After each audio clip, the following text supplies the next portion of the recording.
Debussy's music is nature. It's the translation of nature. It's the smell and the breeze.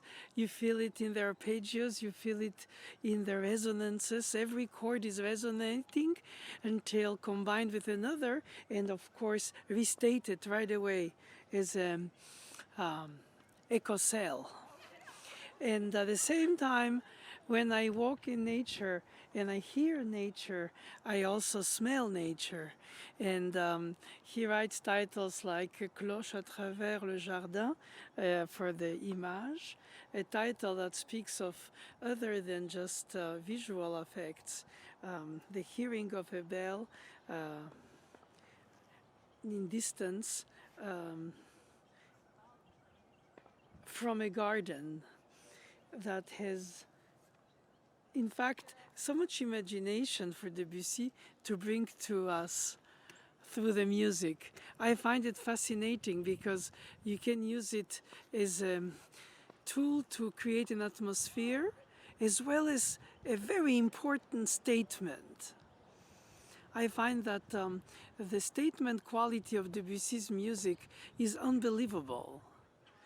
When most agree that he's mostly interested and successful in moods and atmospheres and subtle in-betweens. For instance, his string quartet is just striking for that. It's not music for the brain. Well, it's cleverly written, displayed, organized, but you feel it really brush your soul, provoke, vibrate.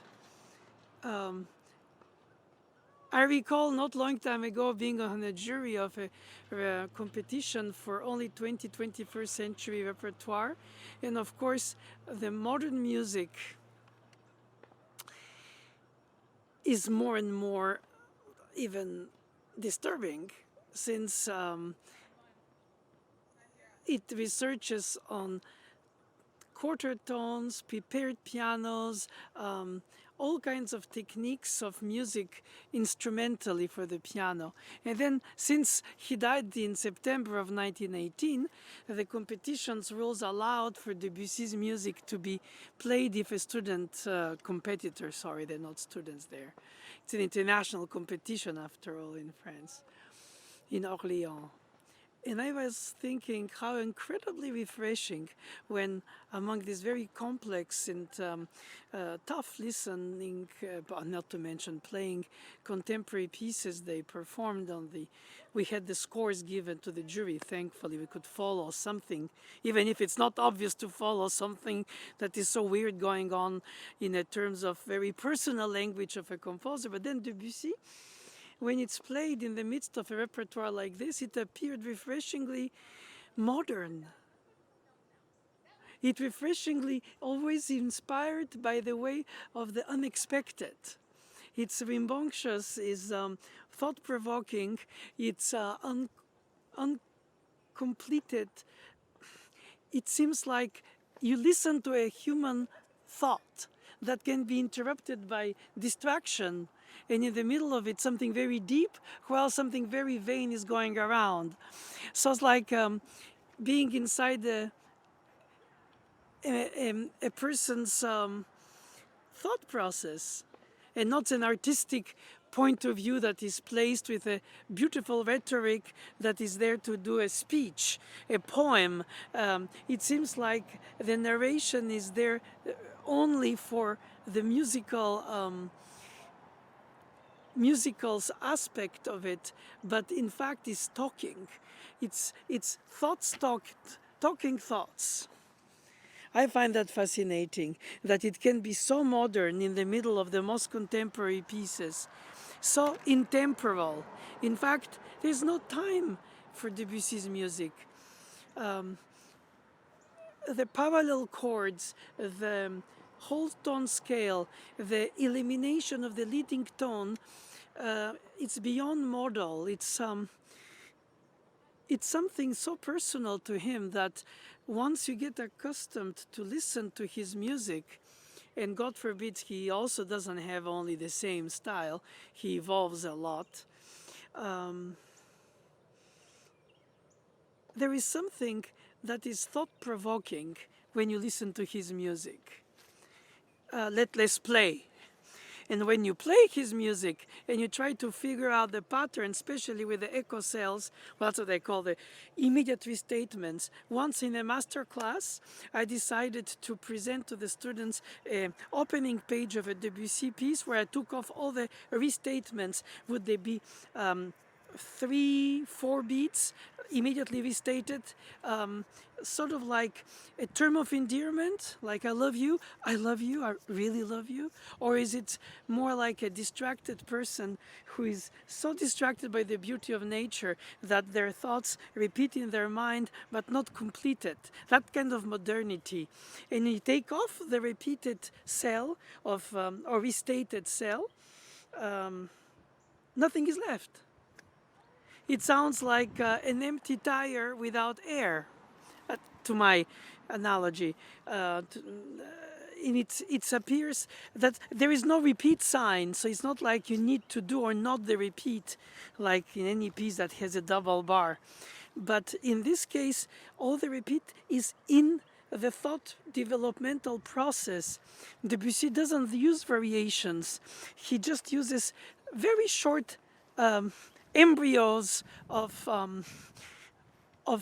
thematic material, if you want to call it, but it's probably too much to even say that. At most is a motif or few notes, almost random, like in Image Book 1. Pom, pom, pom, and that's it. So it's not really a theme. He doesn't develop it. He doesn't restate it. He just, in a way, he displays it. And then all the rest of the music seems improvised. It doesn't seem notated with details of grace notes versus 30 seconds or triplets that are almost dotted rhythms. No, it seems like his music is the incongruous thought process of a human being that is interrupted by things that are unrelated, and then you go back to the things, and sometimes you have a quotation of some pop song of the day, like in some of his preludes. His piano and cello sonata is so incredibly, and the violin one as well, so short that the succinct fact of having gone through suggesting universes which are not developed, you don't hear anything developed or completed. Everything is just sort of hinted, and then after that, once it's hint, it's gone to something else. It hardly can be considered a developed composition. I think he probably would have liked not to have that academic expectation of developing the thoughts. I find that to be a very, very, very, very appealing situation with Debussy. He seems to only do it according to his will. He doesn't care much about developing. In that sense, he reminds me a lot of Mozart's compositional situation, which is Mozart really didn't like developments in the sonata form. Really, you can't say he does. He restates the theme, he moves from one fifth to another in modulation, and then he is through a miraculous bridge that is so amazingly, intensely subtle that you return to the home opening exposition before you have even noticed that you're there. It's sort of like, oh, how nice to be home.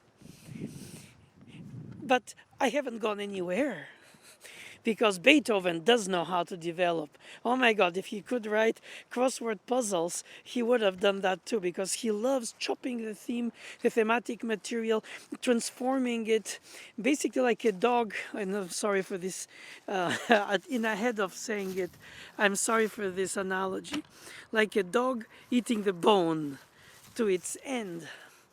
Whenever Debussy doesn't care about developing, he states.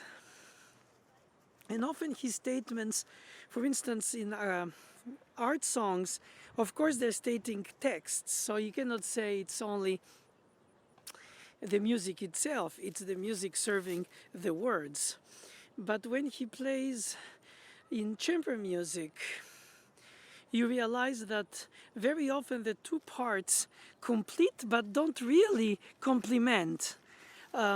You feel like he's not interested in, of course, accompaniment situation of the piano versus another instrument like the violin in the sonata.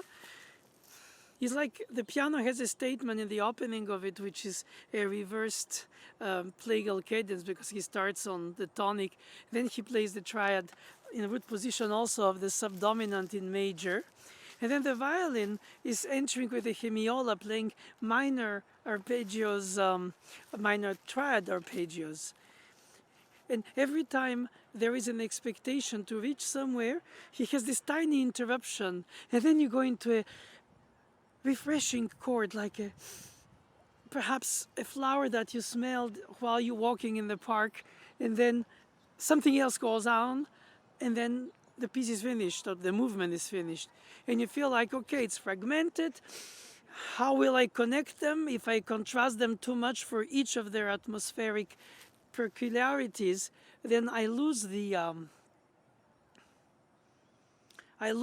point of it. I like very much the fact that when you play Debussy's music, while it's super precise, it gives the illusion of being improvised. And since he doesn't take time to do long recapitulations or any kind of thematic GPS orientation for the listener structure, you want to rehear it as soon as it's finished.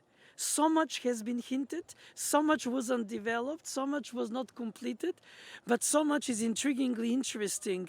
Is it mystery, beauty? In a way, it might be a little bit of both, but he hardly aestheticize.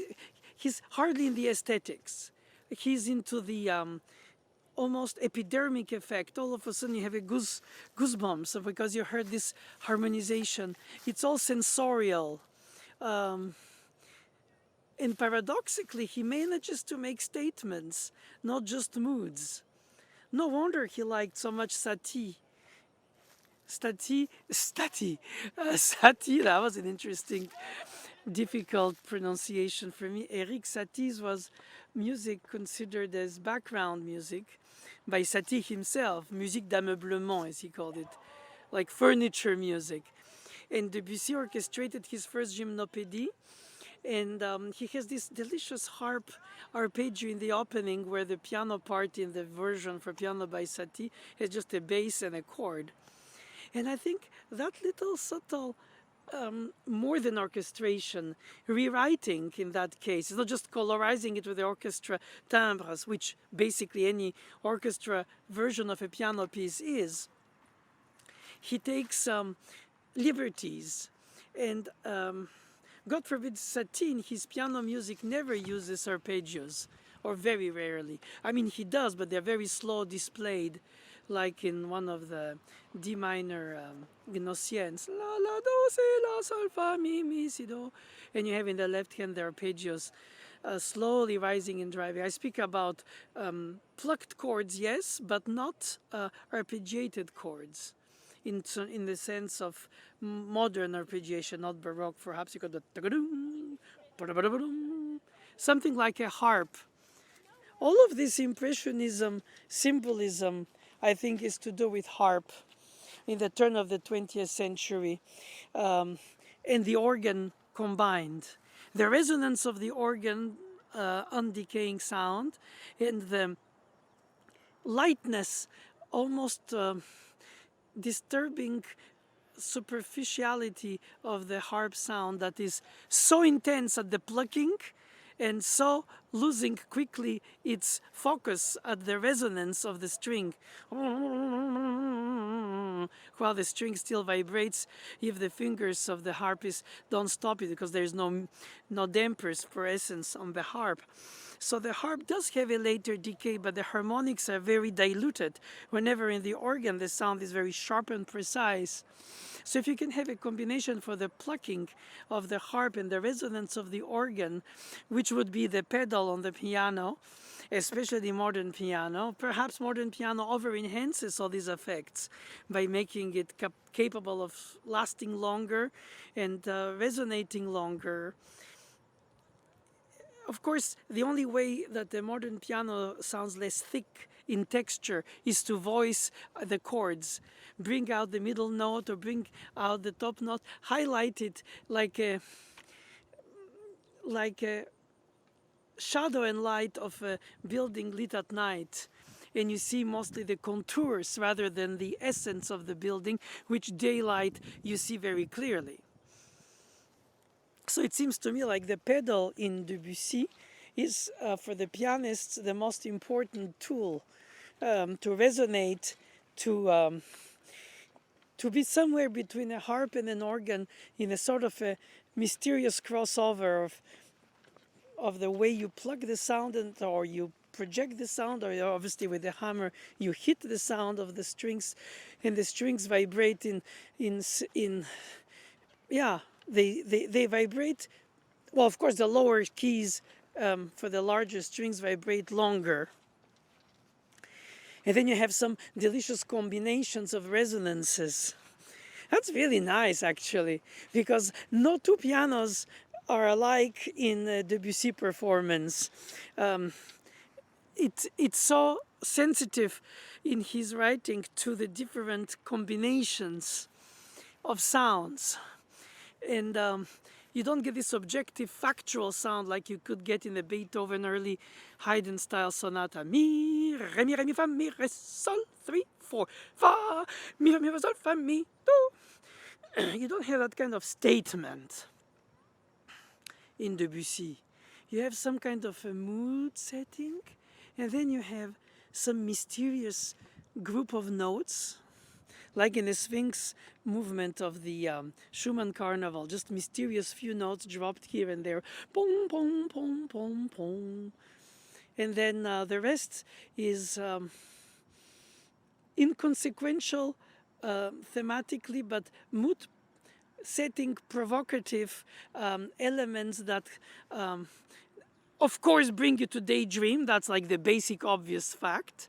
But beyond that daydreaming, what they do is that they tell you something. I find that either he sings but not lyrically, either he speaks but not dryly. It's almost like as if he has found this kind of Sprachgesang, the spoken song, and then he purposely doesn't follow the academic way of developing attention to a release, a consonance after a dissonance, a suspension after different version or inversion of a chord, even if he has altered chords.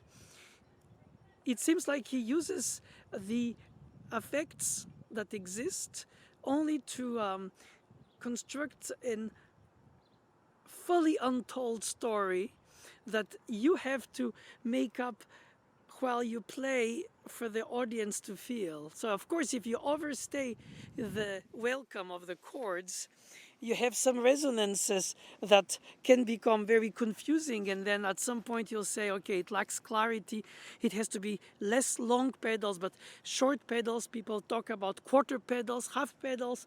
Not all pianos respond far from standard way with the pedals. Sometimes you have a break, a drop, and you feel like, oops, I shouldn't have lifted so little above the ground, the pedal. I should have stayed more in. So it seems like it's a sound painting where the shiver on the strings is enough to create the resonance. Sometimes you want to hear in Debussy's music the sound resonate without having been in the first place played. It just comes out like wah, wah, wah, like some kind of aquatic resonance where you hear the tones get rich by their own vibrations. And then the combinations with other notes are almost accidental. Of course, they're very organized in the fact of the writing when you look at the score, but when you listen to it, you feel like he's just doing psychological manipulation to the audience, where he sets us in a mood.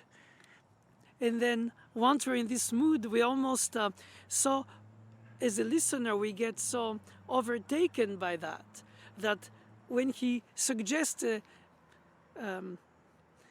motivic element, we don't think of it as a theme. We don't need to be a theme. We don't need it to develop. We just want to stay there. We want to be in this quasi-stagnant situation without using ostinato notes. He sort of like oscillates around several chords, and then we get to tilt from one to the other. We feel like we're cradled almost, not almost, completely cradled by his imagination of resonances. And my favorite part is that he's introduced so much humor in his music. Perhaps not that wholehearted humor, but that kind of little bit of ironic humor. It's not sarcastic like Prokofiev's humor. I think it's more like a childish, almost childish cruelty of humor, where you don't take anything seriously and you just think everything is funny, or everything is worth laughing because everything is weird in the eyes of a child. The child doesn't connect the dots with a philosophical way of organizing the organization of thoughts. There is no hierarchy. Everything is something, and everything has the same importance. A shiver of a branch of a tree, a smell of a rose, anything is sensorial, in fact. At that level, when you're very small, the mother tongue in the ears, the resonance of a vowel, the accents that you get through this experience, everything in the mother tongue is intuitive. Everything is intuitive. And his writing sounds intuitive. His writing sounds like he's not writing. He sounds like he's just making it up. As if you enter in his brain and he has a poetic thought interrupted by some silly joke or a play on words that is not funny even to people who would like to hope that he can be entertaining. In fact, he's not trying to seduce us. He just places us in a situation musically where we develop our own imagination about his. He doesn't impose us his imagination. He doesn't impose us his mood or his thought. He doesn't work on us like Beethoven's music does, which is really deeply staple us to his statement. And there is always a statement in Beethoven's music. In Debussy, there is no statement. Is a hint of a thought. It's almost nothing. But so intensely so that when you finish hearing it and have passed through a series of innuendos that none of them completed their own thought, let less the possible logic of the combination of those thoughts in a suite of thoughts. No, it's all just apparently random. And the first thing you do after you hear a Debussy piece is, I want to rehear it. Perhaps I want to rehear it because now that I went through it, even as a listener without the score, I then have the opportunity to rediscover more things that appear, like when you look at an art form, would it be a film, a painting, a sculpture, something visual, and it emotioned you because of some kind of gesture in it or some kind of, I don't know, you cannot always know why, but you get intrigued. You get bitten by the mystery of it, and you feel like, I would like to look at it again. I would like to hear it again. And every time you hear it again, the prism of the light arrives to you differently from the organization of the sounds. And it's not just sounds for the sake of sounds, as it seems to appear in the improvisatory way, or it is very organized, but it doesn't want to appear so. I think he's trying to avoid the academic at any price. And there is a very curious situation because the rumor says that he went to Brahms's house in Vienna and that Brahms's Kammerierin told him that Herr Dr. Professor Brahms cannot receive you because he doesn't know of a French composer, which is an insult to friends. Of course, all this is in the uh, combination of facts since there was a 1870 Franco-Prussian War, etc., etc. But beyond these nationalisms, and Debussy certainly was nationalistic, I think in the music he was peculiar, he was curious, he always writes the unexpected. It's disturbing in many aspects. So by the time you listen to it again, you enter deeper in it and you understand more things, or perhaps you go deeper in the question rather than trying to obtain an answer to why it intrigued you in the first place. And in a way, the listener likes to stay there almost not knowing what is doing there, but is there. And I find that in every structured music, we always have a beginning, a middle, and an end. And with his music, we feel like we add a incongruous thought, an unconnected thought to another unconnected thought. I mean, it sounds like as if I tell, well, it does actually sound like it, that I say things that are contradictory at best. But I think profoundly this is how I sense his music, his thoughts, his musical thoughts, rather than his music itself. After all, he doesn't have a music, he has musical thoughts that he's stating so amazingly without the need to have an explanation or a formal statement in the recapitulation. So why would he need a recapitulation? After all, he repeats every thematic material like a stutterer. I want to tell you, how much, this place means so much to me. That's basically how he proceeds. Of course, we don't hear it as a stuttering. That, by misstating it, sounds so profoundly disgraceful. But I want to say that I think it's true, though. He's very childish, like children love when they discover the mother tongue. They play with the sounds because they resonate in their little head. And some of the sounds resonate differently than others. Vowels, consonants, because they cannot pronounce much of anything without teeth. But then little by little, and the mother tongue is really a sensorial tongue. Language. Sensorial tongue by essence too. But I find that Debussy has captured the unbelievably superficial with the unbelievably deep at the same time. Very human in that sense, human with its weaknesses and its strengths. He doesn't have that Tchaikovsky tragic, Brahms incredibly lyrical, Grieg incredibly daydreamed, all about like fairy tales. Dvorak and the incredible sound of nature of his country. You hear all these in these, but in Debussy, it seems like he doesn't come from a distinguished country. Of course, distinct country, distinguished it is, was France, but distinct not so much. While we know he's a French composer, that's difficult to ignore. I think that his opera, Pelléas and Mélisande, the way he treats the syllables pronounced or not pronounced in French language, spoken compared to the poetic, and then of course put in music where you have the impression in his Ariettes oubliées that you're in the middle of an emotional situation between a man and a woman, for instance. Regardless even the gender, it's all about the mood of the atmosphere of the moment where things become so deep while they were just a second ago so superficial and in a way carefree.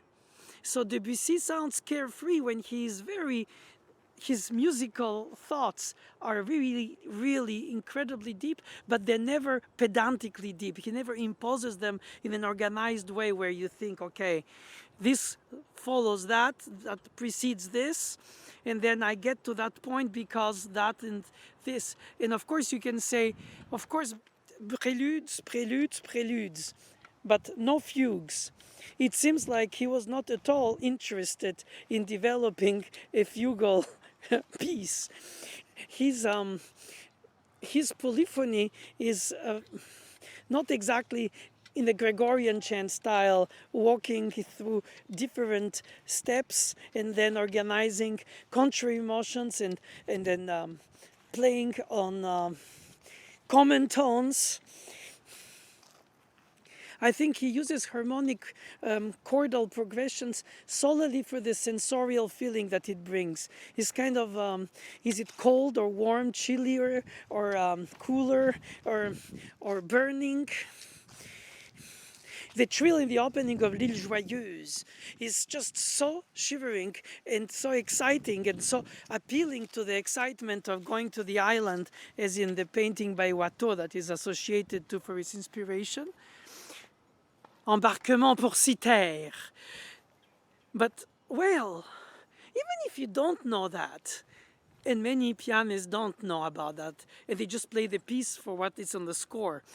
And then at the end, the trill that started becomes a monumental, developed tremolo. A, E in the left hand, C sharp, A, D sharp in the right hand, and you feel like it becomes like some kind of unstoppable rattle of joy. And when in the beginning, since he's building up progressively this excitement towards the island of pleasures and enjoyments, this trill in the beginning is not a trill like an embellishment, nor is an enhancement of a length of sound like you could hear it in the Romantic era, like Chopin's Barcarolle has double trills.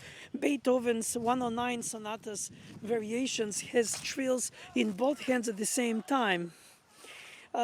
So the trill becomes some kind of a vibrating rod that gives you this illusion that this is going to sort of exponentially expand until it explodes by its elements that are so stretched and continuous. So the trill in this opening of L'Île Joyeuse, it's really a shiver shaking, way more than a trill in this traditional sense. Though the notation is very traditional, the intent isn't. And when you hear the beginning and you don't know why it's starting with this surprising, captivating, enticing trill, or full tone trill, followed by quick arpeggiation of augmented fifths arpeggios, and return to that trill by a tritone. So you already have this vicious circle between C sharp and G of the tritone, which is the end of the circle of fifths, the two poles, like north and south pole of the circle of fifths. Do, sol, ré, la, mi, si, fa sharp. Another way down, do, fa, si bemol, mi bemol, la bemol, ré bemol, sol bemol, or C, F, B flat, E flat, A flat, D flat, G flat. Between C and G flat on the way down through the flats, or the way up through the sharps. C, G, D, A, E, B, F sharp.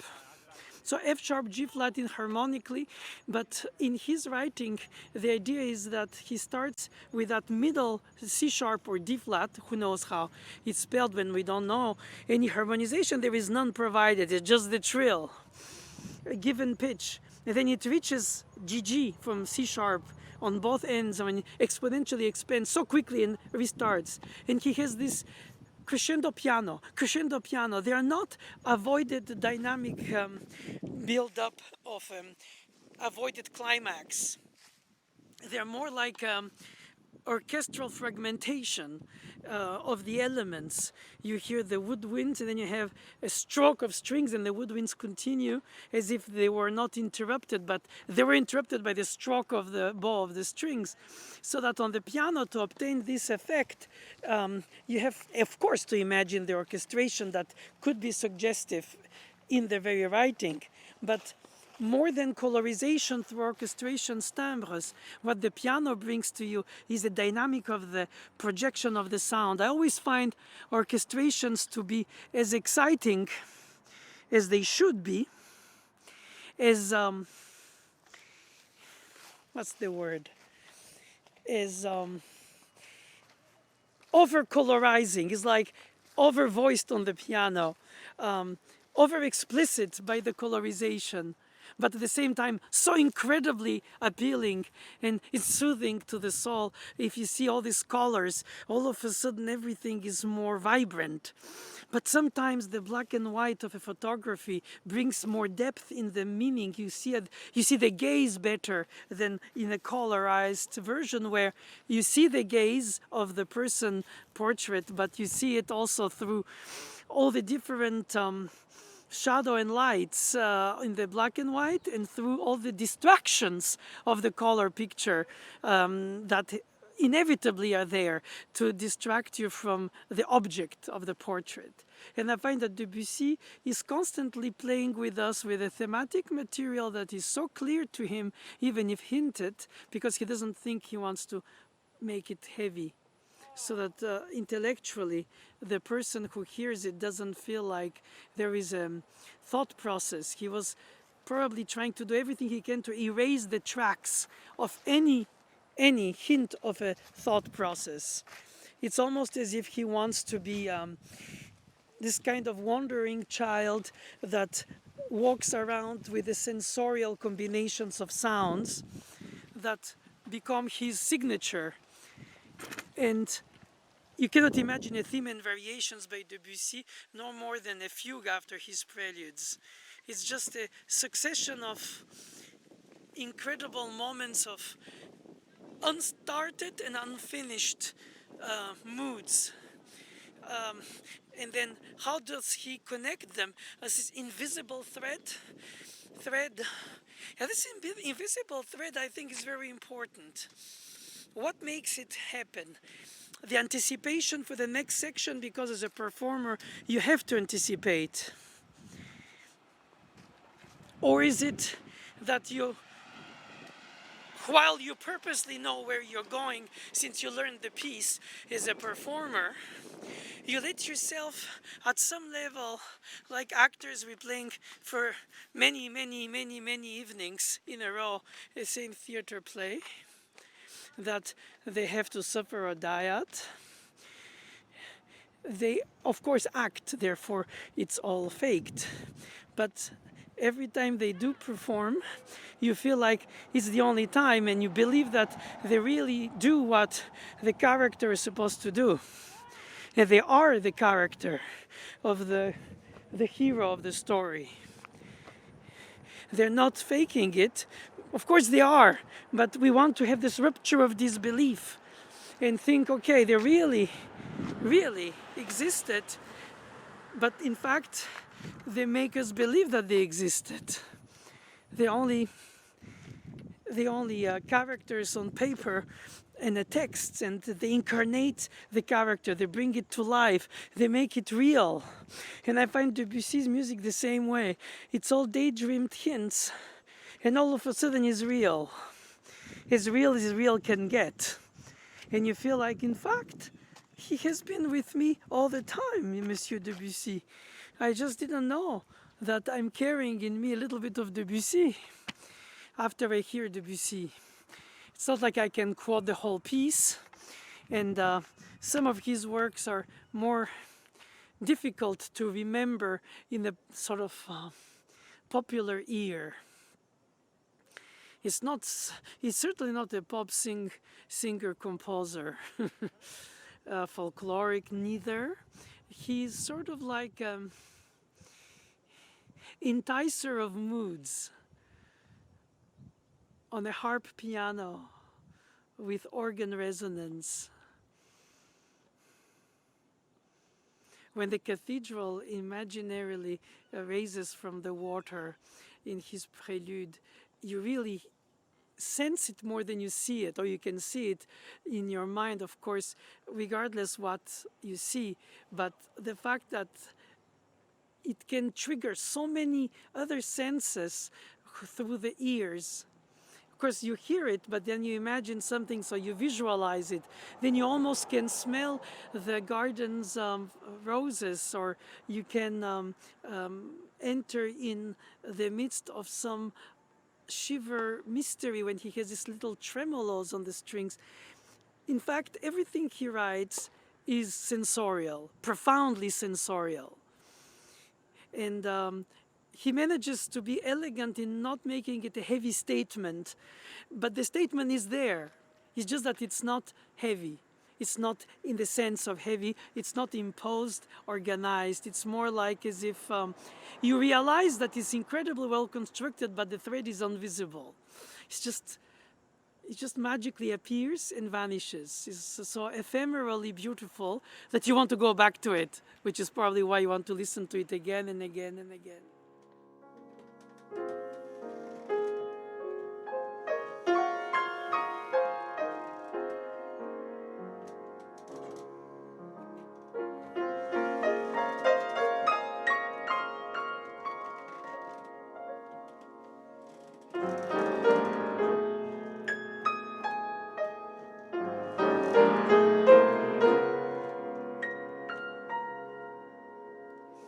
It seems improvised, this beginning of reflections on the water. Is it a narcissistic reflection of oneself, or is it the reflection of the sky in the French gardens where they have these water ponds? Or is it the reflection of the imagination on oneself? And it seems improvised, but in fact is very rhythmically precisely intended. So when you play 1, 2, 3, 4, 5, 6, and 2, 3, 4, 5, 6, 1, 2, 3, and then you open, and then you close the atmosphere. Then you have an intrusion of brass.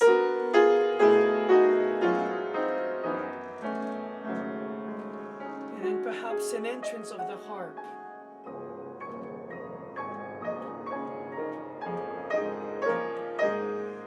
And an opening to a possible thematic material. And again the harp. 3, 4.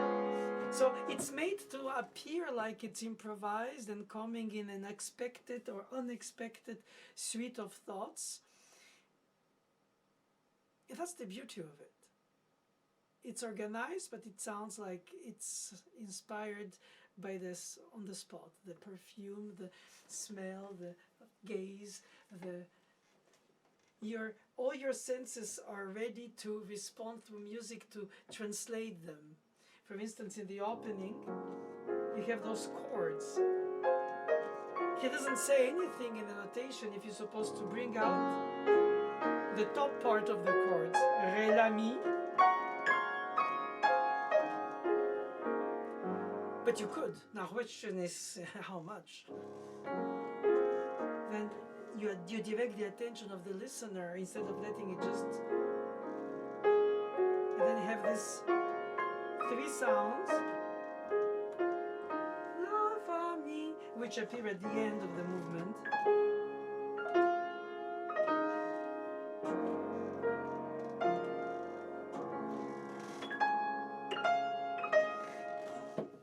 In a way, you want to present all the elements as if you look at a panoramic view of nature, perhaps water, perhaps a valley, perhaps a mountain, regardless what, and you just immerse yourself into it, and you just hear things appear, perhaps drops, perhaps stalactites in a grotto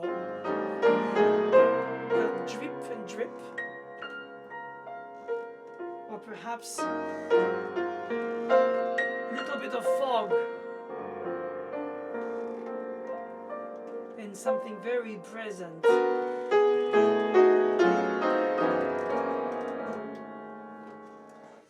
As far as the sarabande pour le piano,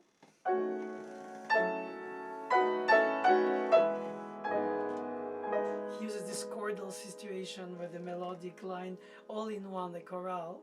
But in his earlier, he has this bitter, sweet harmonization of the diminished sevenths compared to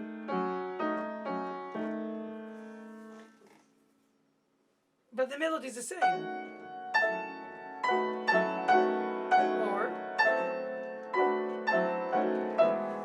that subtlety of the inner voices that does everything. The opening of the violin sonata with what I call reversed plagal cadence, 1/4 instead of 4/1.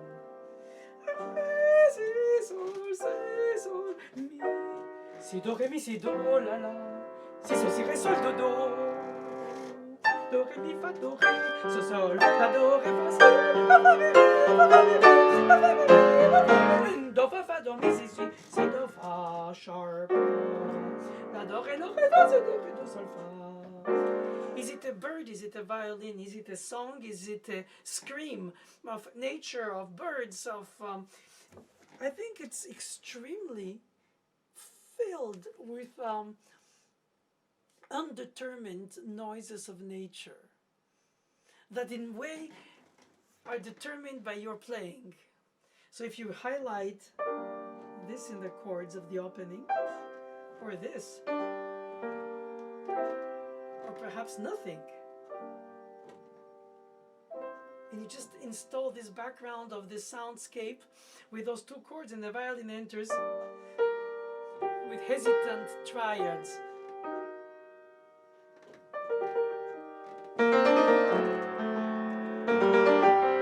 It's better when I play than when I sing it, obviously.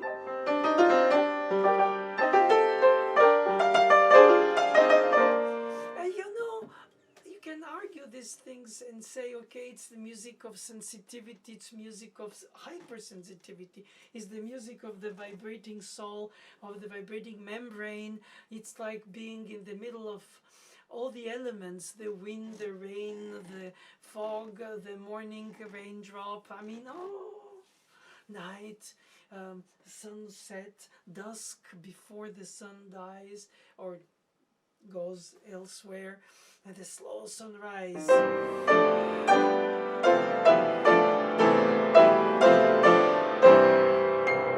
Or the girl with the flaxen hair. Is it an interval, a chord, or a melody? It's all of the above.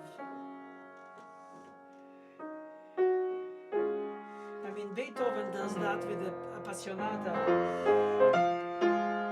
The melody is an accompaniment, well, pattern of an arpeggio. And here it's same. It's a melody, it's a thematic material, but it's an arpeggio. Compared to the opening of the Afternoon of Found, which is chromaticism.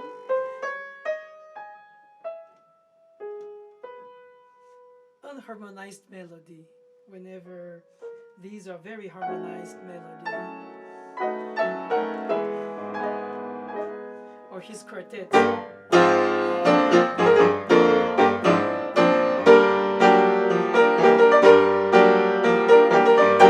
You think, okay, G minor model, the same thing with the cello sonata opening, D minor model.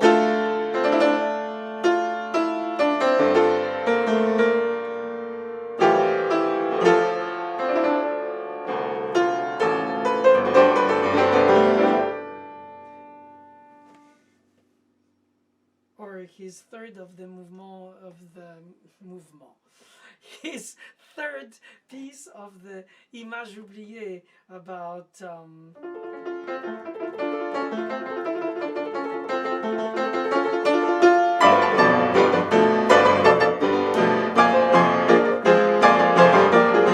there's the echo cells.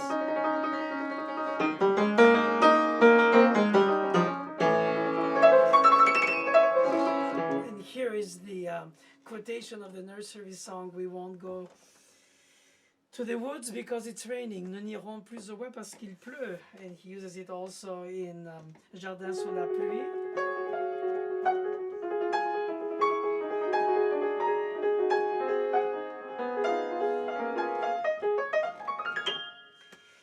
Debussy pour toujours, Debussy partout.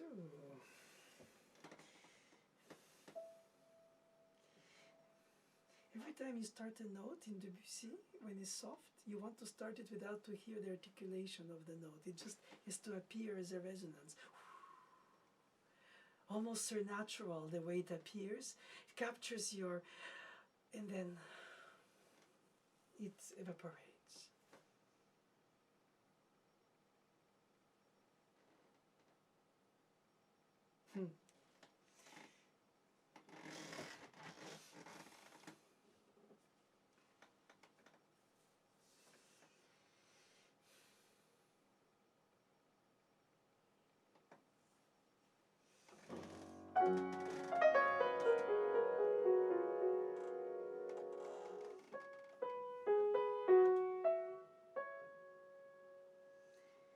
He gives us the embryo of a possible theme or thematic material, and then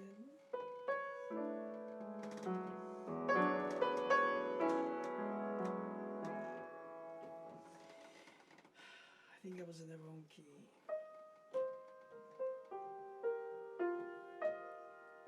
So in Bruyère, Heathers, the prelude, you can also hear it as a melodic line without the pedalization.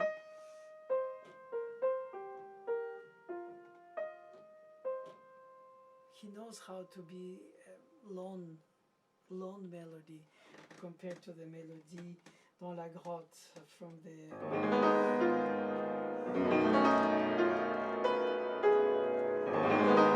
lush harmonizations, and there just the melody. If you put pedal, you harmonize the melody, but you give it also a little bit of mystery in this kind of reverberation. When its real harmonization comes here.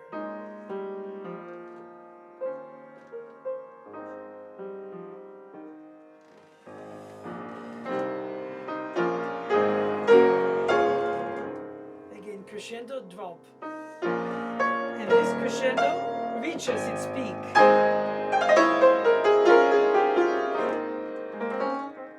Interruption. Continuation.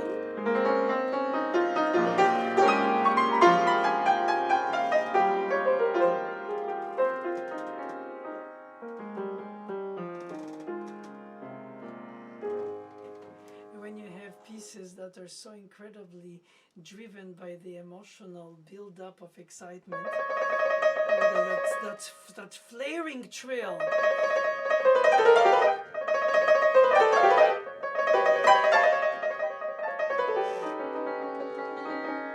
And it has to be more counted. 2, 3, 4. It's almost like as if these chords escape your hand. They just... You have the tritone that closes into, and the very end is, so he goes from this to this through the 5 minutes of the piece, but so much goes on. But you have that flame. So it's a trill, yes, but it's not an embellishment. It's not a vibrato. It's not an alarm. It's some kind of an awakening.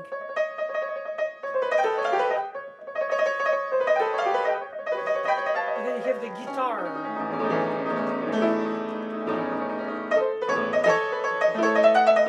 Finally a melodic line, possibly a theme. It is always interrupted. So it's fragmented, interrupted, and often restated in the echo cell for almost every statement. And it's not restated. It's just, I think it's because it's so meaningful that he wants it restated right away without to appear to restate itself. It's more like, if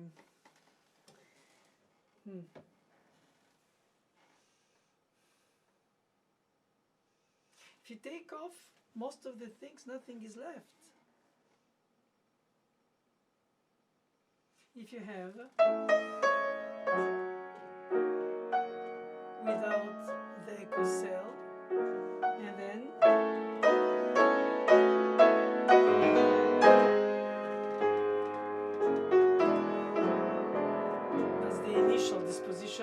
Stravinsky does.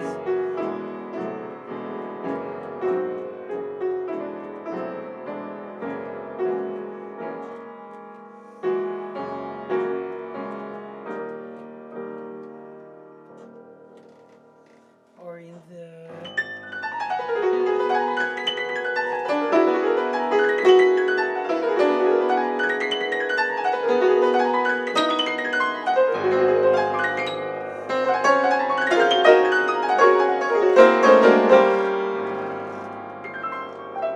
and immediately we state it.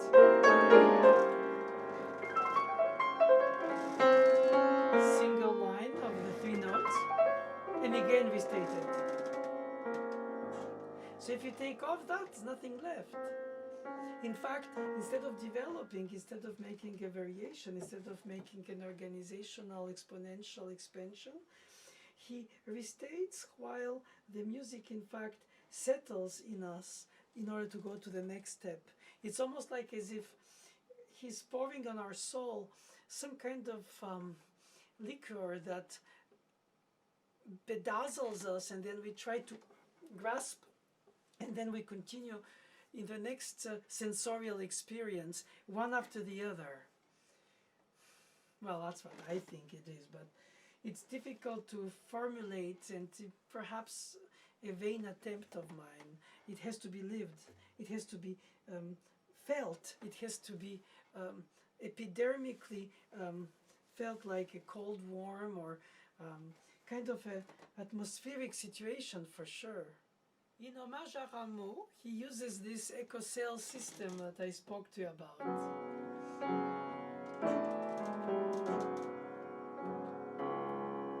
And again.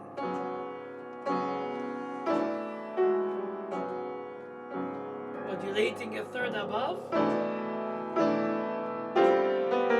And this time modulating right away the following third.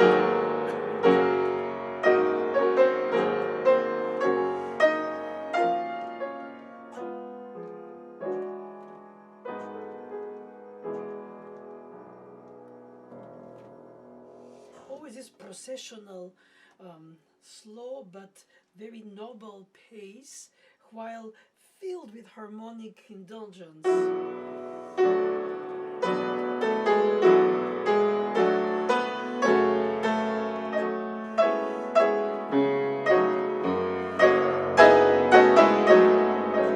Restating it.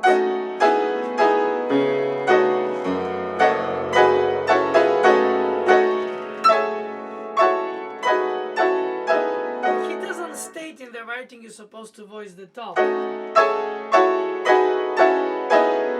I suggest to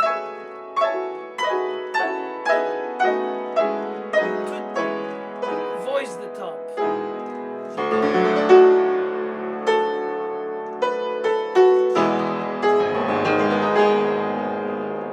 And he restates it.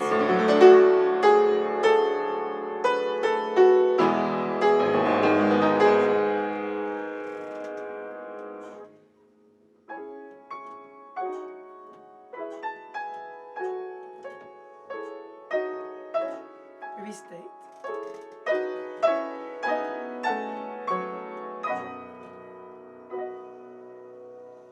Middle keys. And guess what?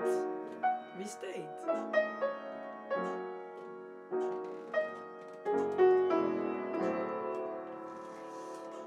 So if you want to not restate, it becomes very difficult to be convincing.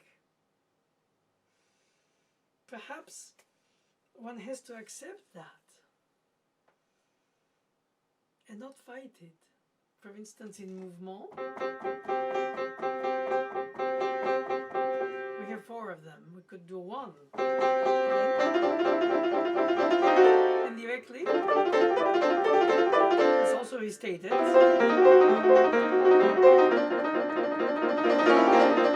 It's all restated.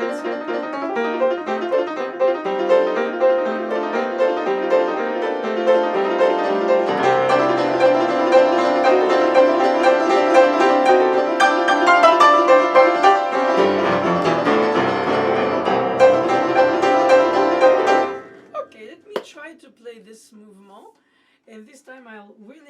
not do any repeats. I mean, I won't use any of his ecocell restatements.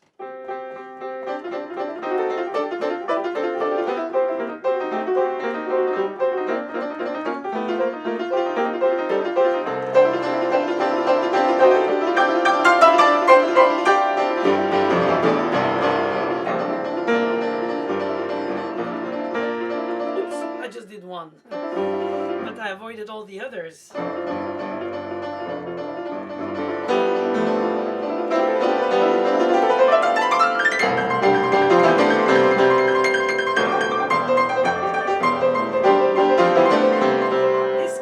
Because it's the next octave, but still.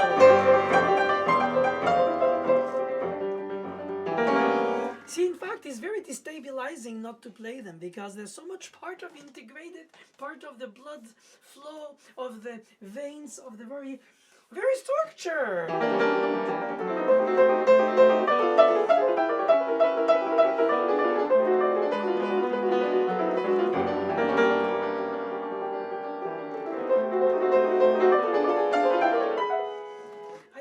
To say, but I think I feel more than I conceive it intellectually, that after all, these restatements are an enhancement, or in a way an intellectual way to keep absorbing the elements while on the flow, that bring us to understand where we're going from where we came. It's almost like yeah, I really think it's a term of endearment. Oh, my dear. Oh, my dear.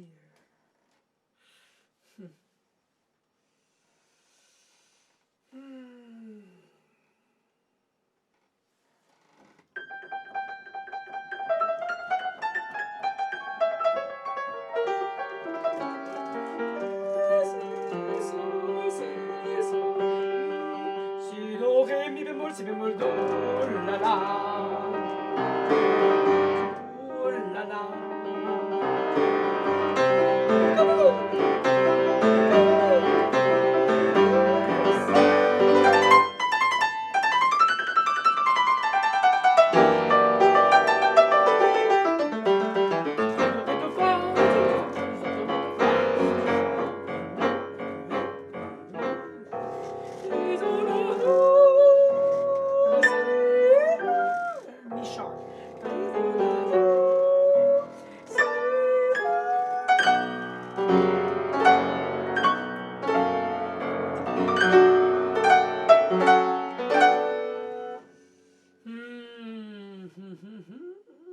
So many thoughts, so many pieces, so many ways, and so many provocative ways.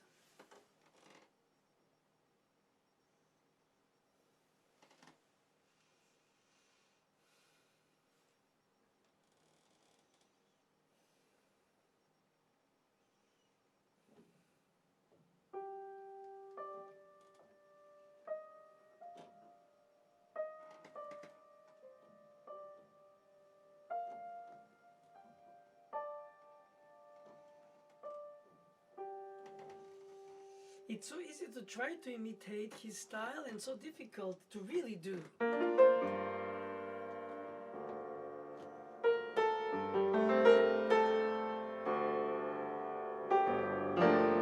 It's like the cliches don't work, even if they're so self-evident. There's some mystery of the way he threads all that together.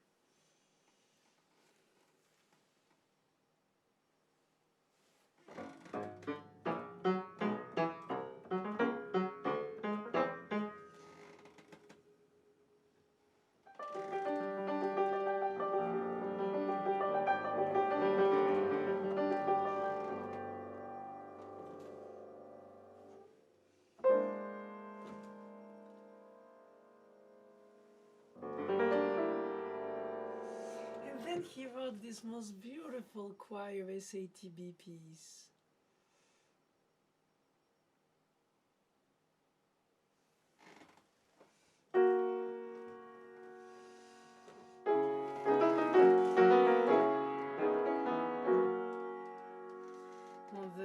King Charles d'Orléans of France, who was prisoner of the English in medieval days,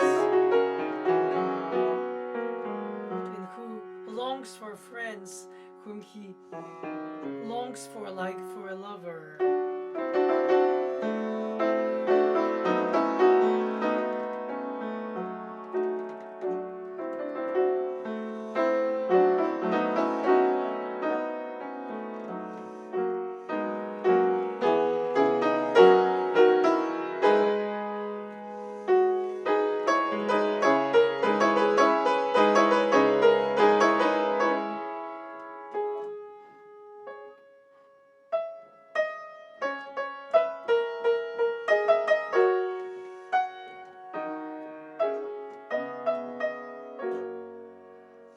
Bit abridged version here.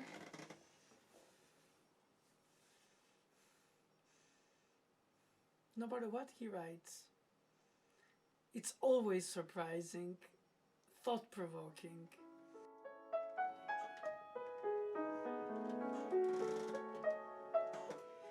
Ah, his arabesque.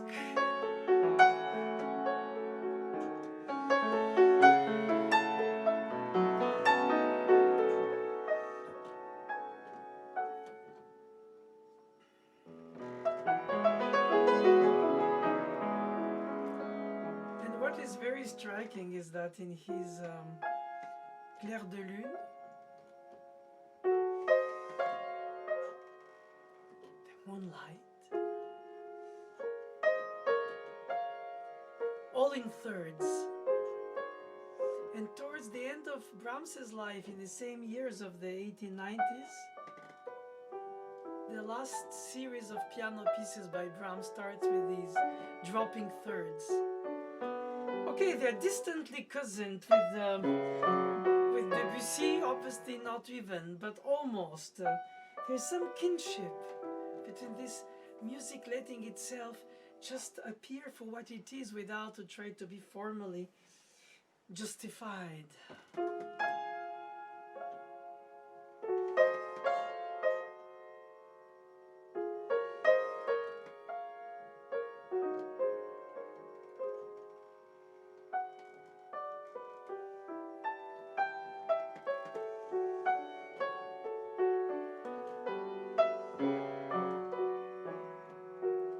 Certain weights in the air, this kind of music freed from its corset. In this prelude, it couldn't be more sound painting. The steps on the snow.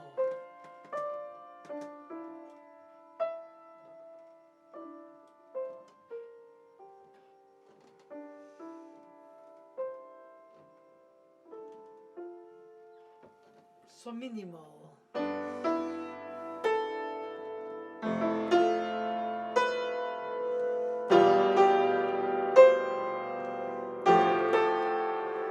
He could have done that with the exponential expansion of the two parts, but not. He remains with ostinato re mi, mi fa, re mi, mi fa of the opening steps, with harmonizing mi fa, and then again re mi, and again mi fa. That's how more subtle he is, how less guessable.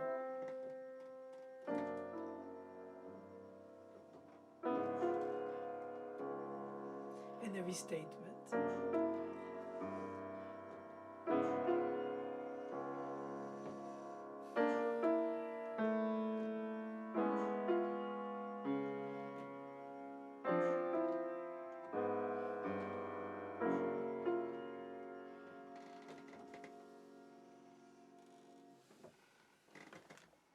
Playing Debussy is like traveling in an inner daydream. Shivers, emotional interruptions, dramatic effects, but mostly very subtle complexities. Every time I play his music, I have the impression to literally rediscover it. Is it the tempi, but not rubato, because everything is written out? Is it the phrasing? Yet there is an arrival point, but like the philosophers say, the trip is the aim itself, and very often that's what I feel in Debussy more than reaching a point, a high point, a climax, call it.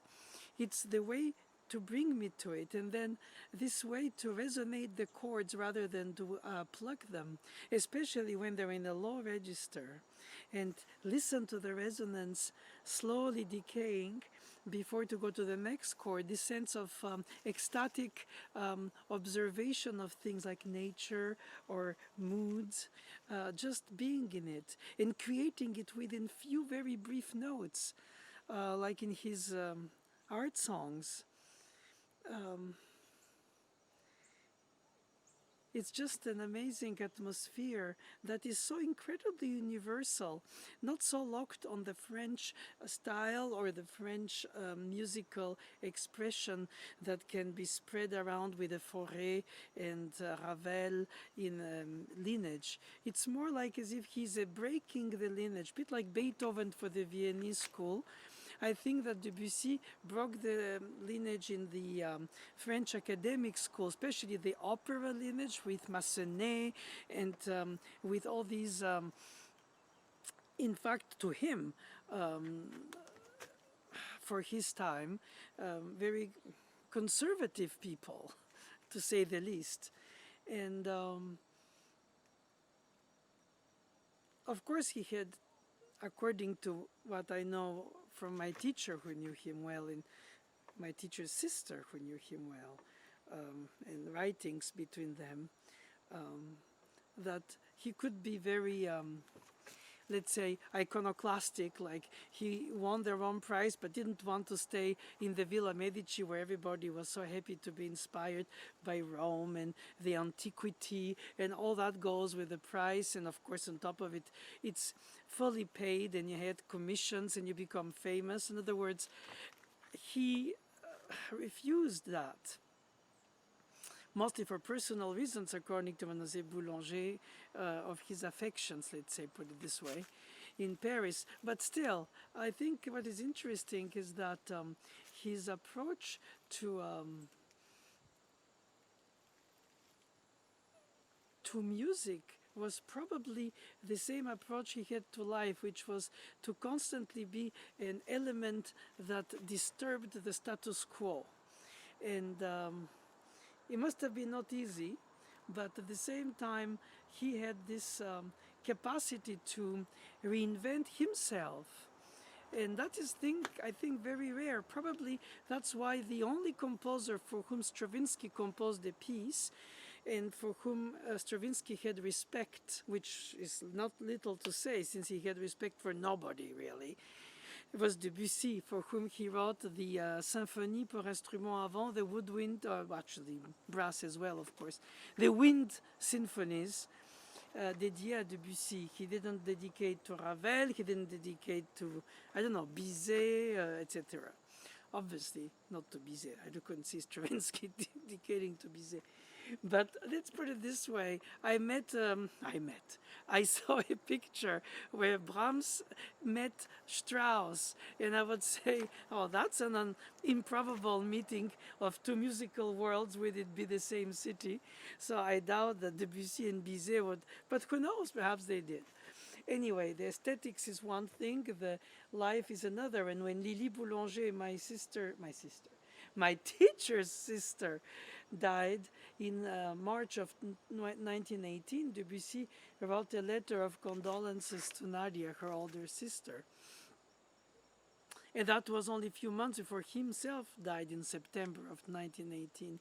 And in this letter, which she had on her piano in a frame, it was very touching to see that despite of all the attitudes or the gestural things or the effects, Jeu was a revolutionary piece for music before with the Ballet Russe, ballet before the Rite of Spring, and people thought afterwards that the Rite of Spring sort of outraced the modernity of jeu. Then you had the famous ballet about the Afternoon of a Faun and all its sensuality and all these things. So yes, in many aspects he was innovator and then iconoclastic and all these things. But then in his correspondence with Mademoiselle Boulanger, Nadia in this case, about Lily's death, he couldn't be more sweet in his letter, and I like that too. Mademoiselle Boulanger made it a point not to teach music of composers whom she knew by using the anecdotic facts of knowing them. You know, Poulenc told me when Ravel had dessert with me and when we went to pedal boat with Saint-Saëns. No, that wasn't in her teaching aesthetic. She was teaching the work, regardless of the fact that she knew the composer. She ignored the fact. She isolated the work for itself, like we do when we teach music of mostly dead composers. It was for the work itself. And I think it's very respectful, because that is, after all, what these people left us as a message, as a meaning, as something that is their art form that was created, perhaps besides and above their own human condition. After all, they were humans, and they managed to do something immortal. Would it be a painting, a writing, a sculpting, a film, whatever art form it takes. But the fact to know them belittles it almost a little bit.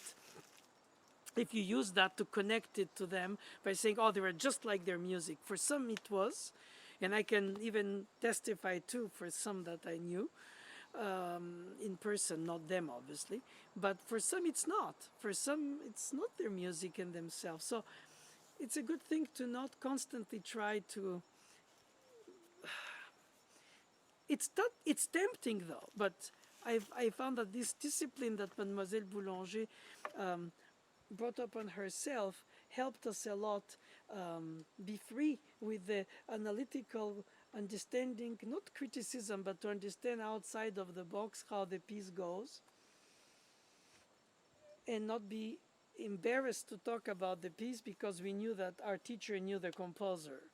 Because then, in a way, it was like a self-censorship, you know. Let this her students like Copland, Piazzolla, and others. I mean, if we start speaking about that like this, or pieces by Stravinsky, whom she premiered, like Dumbarton Oaks Concerto, and so her friendships, or the friendships that didn't happen to become friendships, like Rachmaninoff when Pugnot died in Moscow at a tour of hers in 1913. So yes, we knew from the history even then with whom she was close, whom she ignored, or whom she disliked, humanly, whatever the reasons. But we were taught by her everything, meaning there was no hierarchy or a composer we're not going to study because she didn't like him as a person. That wasn't what she would do. She didn't do it, as a matter of fact. That was, yeah. And I find that in Debussy, it's almost like there are several Debussys. You think of the quartet, you think of the Pelléas opera, you think of the multiple French art songs, as we call them here. Melody, the harmonizations, the articulation, then the etudes that are so esoteric, so amazingly etudes, not even pieces like, of course, composers like Liszt did out of them, more like Chopin, real studies compared to the preludes, which are really mood studies. Perhaps that's where I got my inspiration to write my solitudes, thinking that the preludes, in the case of Rachmaninoff, for instance, and Debussy, were not the preludes to fugues like in Bach. They're preludes to nothing. They're just preludes to themselves, preludes just to be well in an atmosphere that is evoked through a few melodic harmonic combinations with some pulse. And some of them are treating some areas of the world, you know, the island of Capri, or or something. But most of them were just pure music. And the etudes are completely intervals, chords, shiftings, atonality almost, not as an aim, but in a way disconnected from the tonal center, whatever that means. It's often used when people don't know how to describe something that is not completely atonal.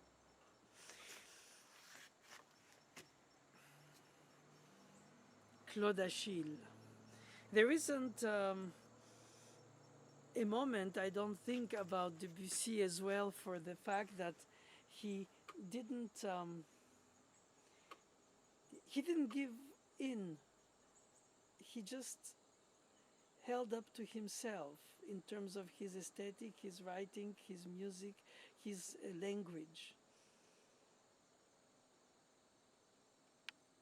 There's something to say there about kind of an independent mind, despite of all what he lived, because today we don't realize, perhaps, if we do, we do, but in the context of the time, to be iconoclastic modern in a way that means breaking the tradition, to say the truth, before you build your own, in the eyes of most people of the time, who were the old intelligentsia that was the cradle of the Paris Conservatory. Of course, he was eccentric and he was a disturber. I think it must have been the same feeling for Haydn with Beethoven.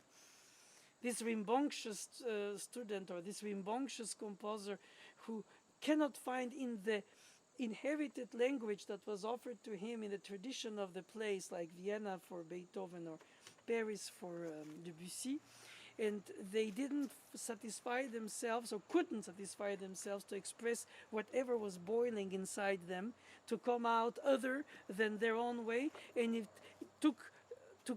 if it took to break the expected rules of formality, of tonality, of modulation, of proportions, all these elements which probably choked them to the point to which they couldn't be blossoming their own expressivity and their own mind thoughts. The world needs innovators. But there are then composers like Schubert, Mozart, who, for instance, in the same Viennese time, composed, well, not exactly, but close to, were very much traditionalists in their musical language, using the common language of the tonal system that was anyway established before, but with a formal system of Haydn. And they didn't feel like that was, at least in the early years that they had, because after all, they both died in their 30s. Who knows what they would have perhaps innovated by breaking some rules. And innovation doesn't mean always by revolution, meaning by breaking to rebuild. Could be that it would have been very subtle evolution towards something different, and perhaps they would have just repeated themselves. Who's to know? We'll never guess, and it's a useless guess to even imagine, because after all, it's not going to happen. And today we observe the chronology of events when we study them and organize them in treatises, and we think, okay, these are the modernists, these are the, let's say, more traditionalists, and as if they all had some kind of statement and they knew how they're going to. No, I think they discovered themselves on the go, and if they had a stronger independent mind and a little bit of a perhaps bad character in the eyes of others, they were rambunctious and did their own thing. And those who didn't shouldn't be considered for lame, after all, just because they didn't need to break in order to build. They just built on what was already existing.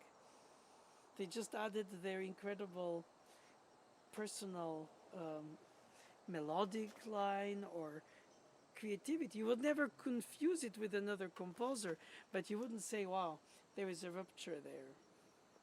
Whenever Debussy and Beethoven in their own times, surely. At least that's how they appeared in their own time. The audacities of the past are difficult to today bring in perspective, because we are so In a way, we're used to ruptures, and the audacities of the past appear lame inevitably. That's the essence of fashion or of modernity or of ways of being in every aspect of life. Except some things that remain untouched, like love, hate, jealousy, hope, desire. These are very important drives of human nature. They drive us to shape, to organize, to perhaps manipulate or even control others, regardless the motivation. It's easy to say, difficult to do, but it's not for me to judge. It's just humanity. Of course, some suffer being gullible, others are not, but the characters of the creators we play, while intriguing to us because we read their biographies if we are curious and we want to know who played them, when they played them, how was played, did they play themselves. In other words, we think that the more you know about them by the documentation that exists, the more we'll understand better what motivated their writing. Perhaps we do it subconsciously for that, or perhaps we purposely don't want to know. In a way, we're satisfied with the work they left us. I think to have a immersion in a style, in a to have the perspective of what they were chasing in their daydreams, in their imaginary paths. You have to know the context of the, let's say, operatic scene, poetic scene, in general art scene, especially paintings, figurative or expressive of other elements of things.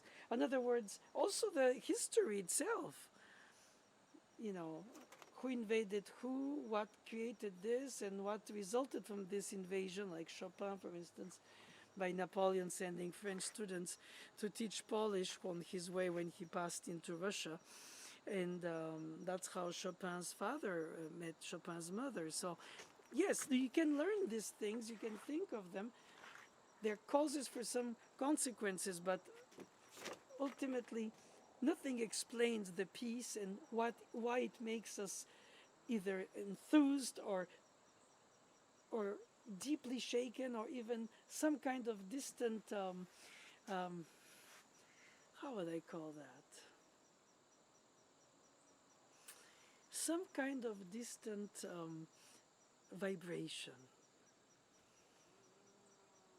And it's not because I'm going to tell a student it's beautiful because it's in this tonality. It's beautiful because it's not in this tonality. It's beautiful because it's this or because it's not that. And I can compare it and contrast it and give examples of different works to prove that point or to prove the opposite point.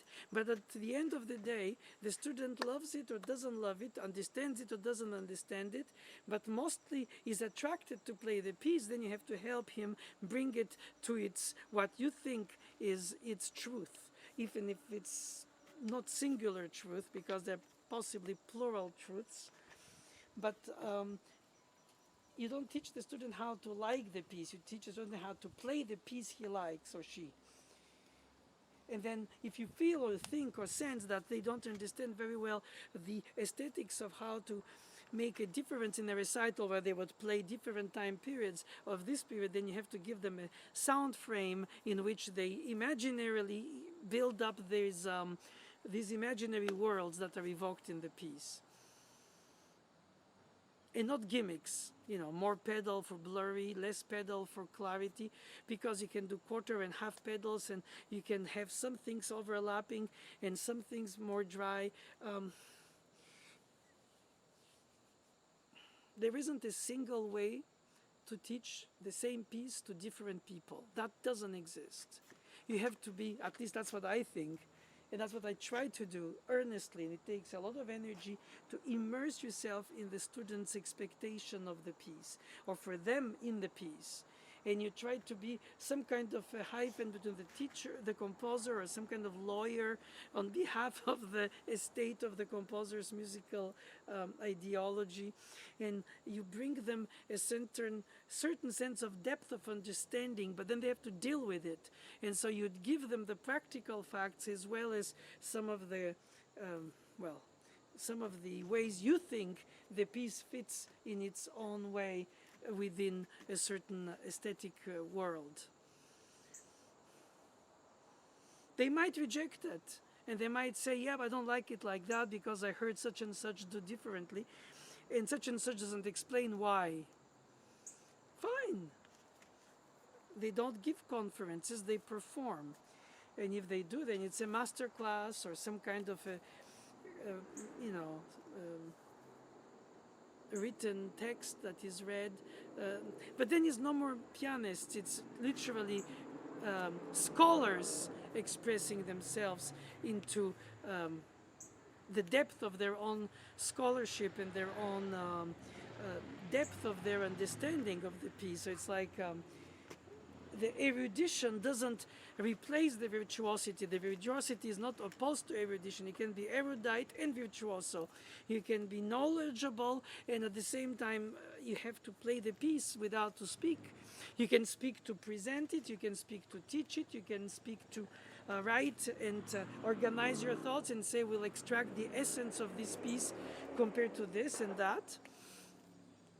And this is very important because you have to be engaged and you have to be driven, as I am when I speak about pieces. I get so driven during lessons by the meaning of the piece that I want to convey to the student.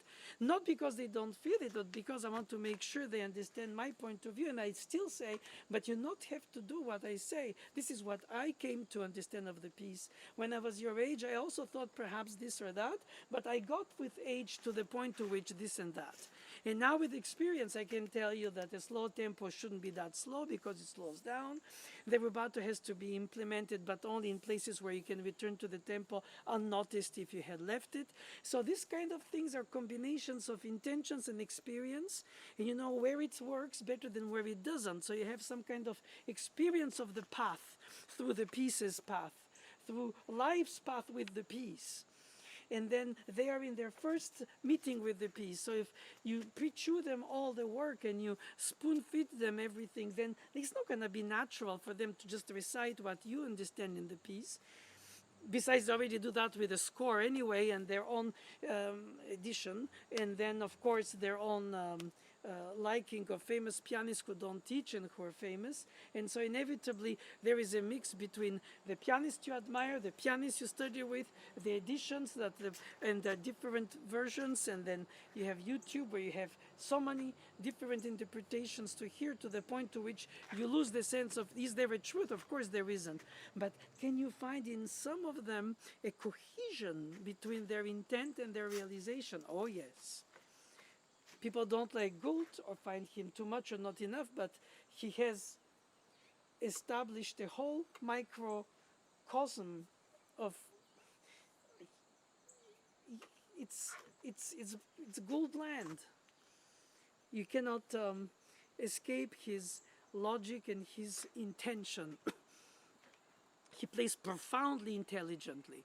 He thinks, his brain is firing up neurons like fireworks when he plays the music, and you feel it in his playing, which is so enthused and filled with energy, the energy of the drive, not the energy of playing loud per se or fast. To the contrary, he separates the notes, he almost flosses the piece with notes that are cleanly separated, and when you hear that touch apparently detached, which is so connected in the thought, his melodic line's arrival point is so obvious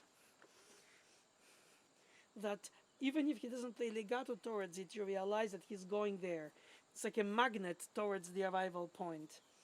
So in a slow movement, I can suggest to a student to play it allegro in order to organize the arrival points and then play slowly and still see to which extent, when he extends without to subdivide, he or she can arrive to that point.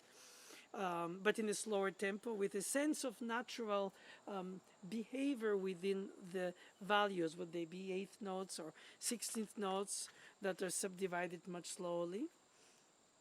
So the slow tempo becomes as natural for its traction and graceful direction and arrival points as a faster movement, which is naturally getting to that point by the evolution and the energy um, of the very piece itself, the values, the rhythmic, the patterns. Chaussons du parc. So many. But I still think that a lot of the musical language that Debussy used or innovated was also shared. For instance, Gabriel Dupont composed his piano pieces during the year 1905, which is the year Debussy wrote his preludes. Now, I don't compare them just because of chronology, but it happens to be that they have shared language, shared imagination of how to express, for instance, nursery song, like the one about we're not going to go to the woods because it's raining. Nous n'irons plus au bois parce qu'il pleut. Sol, si, do, ré, sol, ré, mi, ré, do, si, la, sol. You have it in Jardin sous la pluie by Debussy, and you have it in Dupont's Les enfants jouent dans l'école, part of the cycle of les heures dolentes. So there are shared things in quotations, is also shared inspirations by Spanish music, which had a strong folklore that was striking to be used, you know. Debussy wrote Iberia for orchestra, Ravel, L'heure espagnole, and of course Ravel was Basque by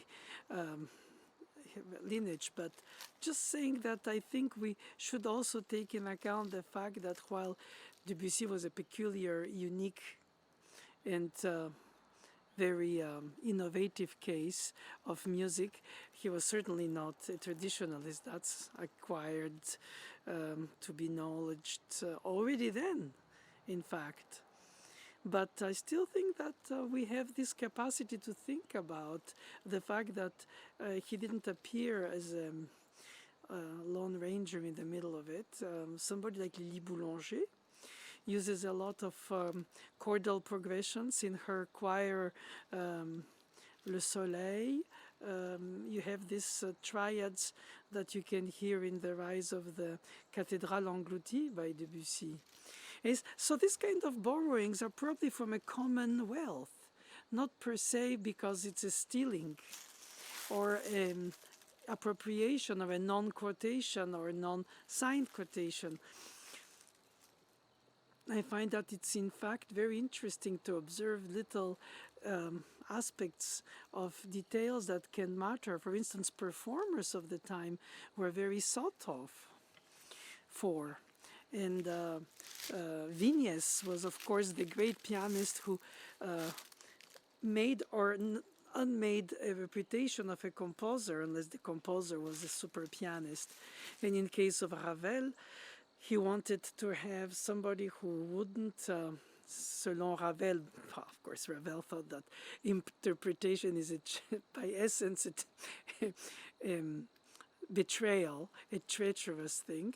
So, of course, he asked Fauré to bring him as a director of the Conservatoire and former teacher of his to Isidore Philippe's classroom and ask who's the best of your students to play my Gaspard de la Nuit exactly as I wrote it, and notice Vignès who will do what he wants with it. Of course, when Wittgenstein did that with the left-hand concerto he commissioned, he told him in the green room, supposedly, I saved your austere piece, and Ravel said, you just massacred it. Or when Ravel wrote the concerto for two hands in G, for Magda Tagliaferro, and Madame Long came and paid enough to have the privilege and the authority to be the one to play it for the first few years. things like that happen obviously in Debussy too, because Debussy got commissions. Debussy, of course, the king of the commissions at the time, who got all of them, the state commissions, was Saint-Saëns, with all these international world exhibits held in Paris. He even wrote duos for piano and harmonium. I mean, who writes things like this unless they want to make sure that they have an opportunity to exercise some kind of originality? I mean, and of course, very often they consider that Saint-Saëns used ghostwriters, students or friends. That may be the case. But even if that was to be the case, I think that we still should accept that there is a commonwealth of inspiration that came from these people. And Debussy was, while very peculiar, very original in his short forms, avoiding most recapitulations, most free of thinking like the old. Probably he annoyed them all, especially when he refused the Rome Price's Villa Medici stay, which was basically the most respected, coveted expectation for a student who at the conservatory won this competition. Of course, all of them wished to have won it, and the second prize got nothing. And so when he refused it, it must have sounded more like a rambunctious dude, which he was. But I still think that French music is not that French in the sense of unification from some kind of ethnic unity. It's not like it has the pentatonic, which we attribute to Asia, or the augmented second, which we attribute to Arabia, in terms of very simplistic ways of defining a certain culture musically. That's a cliche, and a cliche is only the value of its cliche. It's not much. But in the unsubtle way, that is the fact. But there are subtle ways, very subtle ways. For instance, the way you bring out the harmonizations in Debussy is a lot to do with the voicing. I believe deeply that if you don't do the dynamic ranges of this crescendi that go to nowhere, like bridge to nowhere, as they say, these ways of having interrupted cadence, especially when he does the plagal cadence upwards, 1-4 instead of 4-1. I think in many ways the Debussy music has to be constantly voiced. If you don't voice the Debussy music, what's left? Bunch of chords that are more or less bunched. Of course, some of them are meant to be bunched. After all, the concept of dissonance and consonance evolves always with the styles. What was consonant now might have been dissonant before, as Mademoiselle Boulanger used to say. Major, minor, diminished, augmented, altered, or tonal, or perhaps an altered tonality, like many things that Ravel wrote, like, for instance, his Hommage to Couperin, or Tombeau, compared to Hommage to Rameau by Debussy, which originally was Souvenir du Louvre from 1894, Images oubliées, or Forgotten Images, before the series, book 1 and 2. And number 2 of these Hommages oubliés was the Sarabande for the Suite pour le piano, but with changed harmonies. It doesn't have but minor sevenths instead of minor sevenths with diminished fifths, which added chromatically to a certain, I would say, harmonization that brings the bittersweet. And it's interesting because when you played it with these harmonies, but the melody is the same, fa, la, si, la, fa, mi, sol, sol, and the harmonization has the tritons in the tenor, it highlights something dark while the top is minor and brighter in the sound, minor ninth, and seventh. so yes, the coating, harmonic coating, depending how it's voiced, you can bring it out or not, but it's part of it. And I think that if a performer doesn't play all the coloristic, um, it's like more enlightening or highlighting, rather enlightening, highlighting certain things more than others, that gives us amazing expression to his music. People don't realize how much he, of course, tried to translate in his music the nature, the rain, the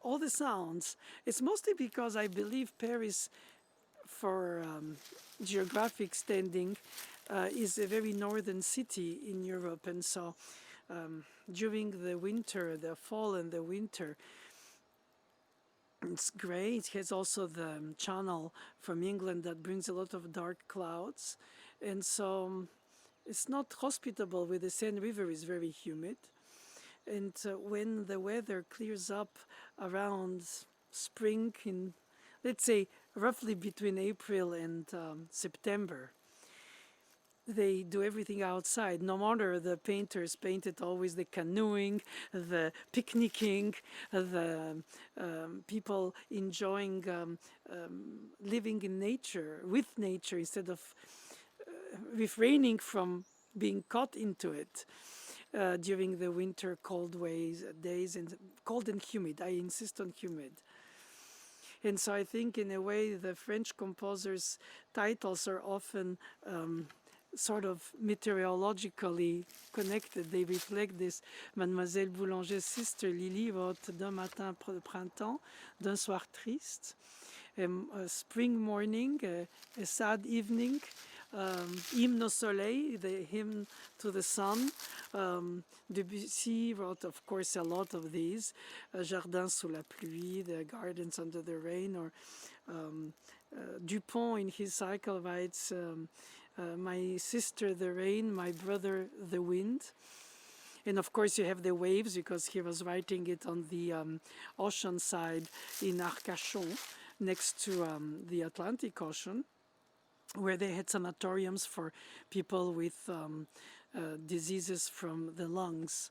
And so while he was there in these painful hours, les heures violentes, he composed a lot of music where he set it up in the middle of, in fact, the different summer recreations outside. I think that in that sense, the Impressionists and the Symbolists really recreated in music the nature, the waterfalls, the wind, the birds, I think it was a liberation of their being locked down, so to say, during the winter time. I remember Mademoiselle Boulanger's apartment, a big window next to the piano had this fur coat that was made into a curtain to maintain the house or the apartment or the room in that place from the pervasive humidity. And I think winter, summer times, like Fontainebleau Gardens, when we had the Summer Academy, or later in my time when I created the Academy in Gargenville, we enjoyed so much being until late hours outside, enjoying conversations, badminton, name it.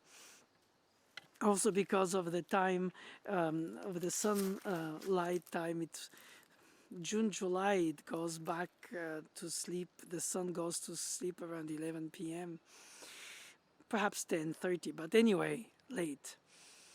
And I think that the music really, especially combined the French art songs with the symbolist poets, Baudelaire and Verlaine, and oh my God, every accent of expression is to do with a word that it's to do with the human feelings of love, hope, desire, combined therefore in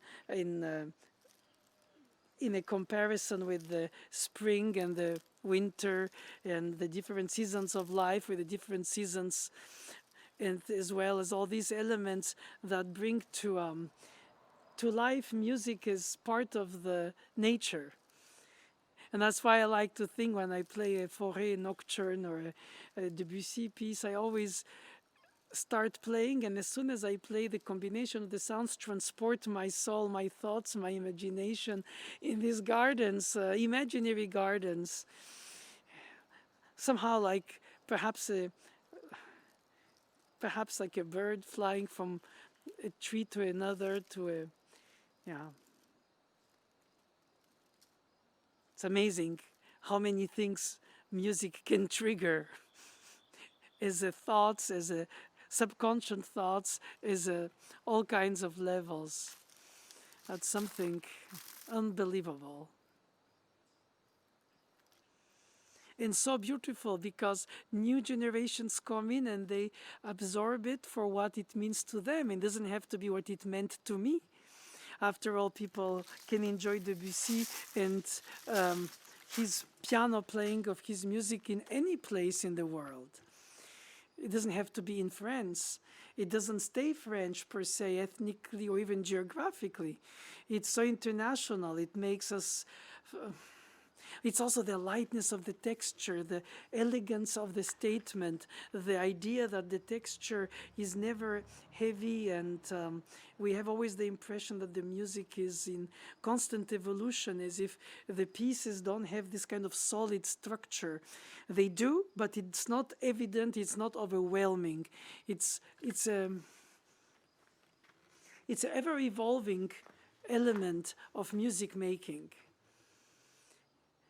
It has the charm of the spontaneity, the organization of the wisdom, and the lightness of the being of somebody who's profound and who dares be light-minded, saying, hey, I dare be superficial. When somebody very deep is a superficial, that surface is extremely deep too. I think intelligence and sensitivity and sensuality are part of Debussy's music.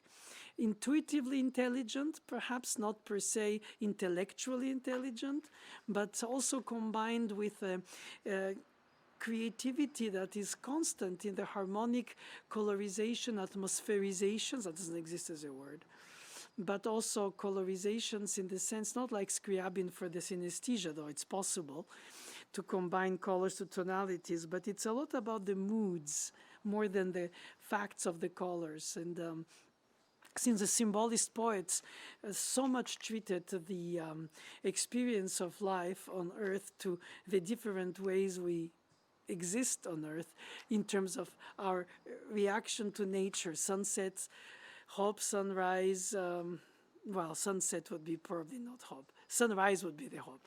Okay, well, it's a little bit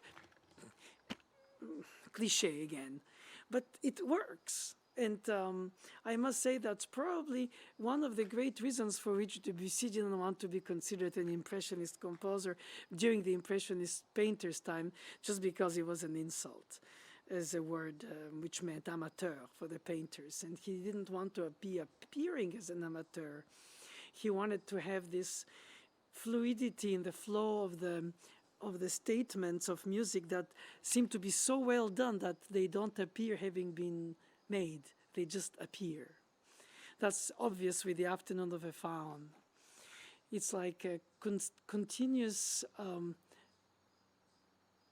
flow, evolving, creating sense of a single long phrase. I always compare this to Proust's style of sentences that can go for pages. Part descriptive, part action, part atmosphere. And once you read that sentence, it envelopes you. It's like you enter in a coat. Claude Achille, Debussy.